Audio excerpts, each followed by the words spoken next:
অবশ্যই ঠাকুমার ঝুলি দেখলে তোমরা বুঝতে পারবে কি অবশ্যই ঠাকুমার কাছে এতদিন পরে ঘুরেছি। আমি তো দুবার কাজ তুমি জানতে পারবে আমি একটা সাবজেক্ট নিয়ে পড়েছি, সেখানে আমি কিন্তু খুব একটা মাথা কাটাতে পারছি না, সেখানে কিন্তু ঠাকুমা অনেক এগিয়ে আছে। আর সেখানে আমাকে বলছি কি আমি বুঝতে পারলে না দিয়ে বকা খেয়েছি, আমি অনেকবার বকা খেয়েছি। শেষে একটা ব্যাপার আছে, ইমোশনস ডেফিনেটলি আছে, সবটা বলবো না আমি পুরোটা বলা যাবে না, তোমাদেরকে সবাইকে দেখতে হবে। হ্যাঁ, বকা খেয়েছি, আদরও খেয়েছে, প্রচুর আদর খেয়েছি, ভালোবাসা প্রচুর, বকা। ওটা রিয়েল রিলে আর রিয়েলে ট্রেলারটা অলরেডি লঞ্চ, কেমন কি ফিডব্যাক সবে তো হয়েছে, অনেকেই অনেক কিছু বলছেন, আমার কাছে প্রচুর ফোনও আসছে যে অসাধারণ দারুণ, দুজনের খুব ভালো লাগছে।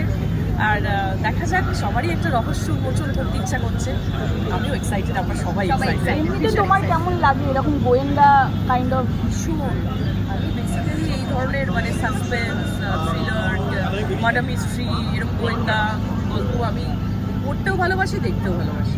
এবং দিব্যানি কেমন লাগলো দিদির সাথে কাজ করে? ভীষণ ভালো লেগেছে, শ্রাবন্তীকে আমার ছোটবেলা থেকে ভালো লাগে। আর শ্রাবন্তীর সাথে যখন ফার্স্ট টাইম দেখেছি একটা নার্ভাসনেস ছিল ফার্স্ট তারপরে সেটা কেটে গেছে।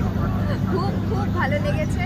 আর আমার সিরিজটা করতে করতে এত ভালো বন্ডিং হয়ে গেছে, সিরিজটাতে এতটা ভালোবাসা দিয়ে আমরা কাজটা করেছি, তো আমাদের প্রচণ্ড ভালো লাগছে। আজকে আমি ভীষণ এক্সাইটেড, বিকজ এটা আমার ফার্স্ট ট্রেলার লঞ্চ। আমি সারাদিন শ্রাবন্তীকে বলছি কি আমার এটা ফার্স্ট ট্রেলার লঞ্চ, আমি খুব এক্সাইটেড।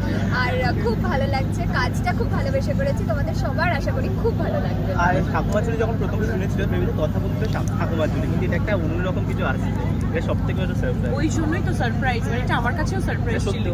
আমি তো ভেবেছি যে আমরা ছোটবেলায় যেমন দেখতাম, হ্যাঁ পড়তাম, সেরকমই ঠাকুমার ঝুলি, কিন্তু এটা একদমই হবে না।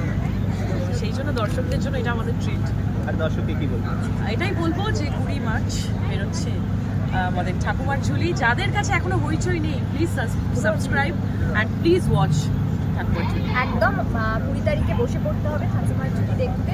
আর অবশ্যই জানাতে ভুলবেন না কেউ কি কেমন লাগলো, আশা করি খুব খুব ভালো লাগবে। আর বাস এইটুকুই বল, অনেক অনেক ভালোবাসা।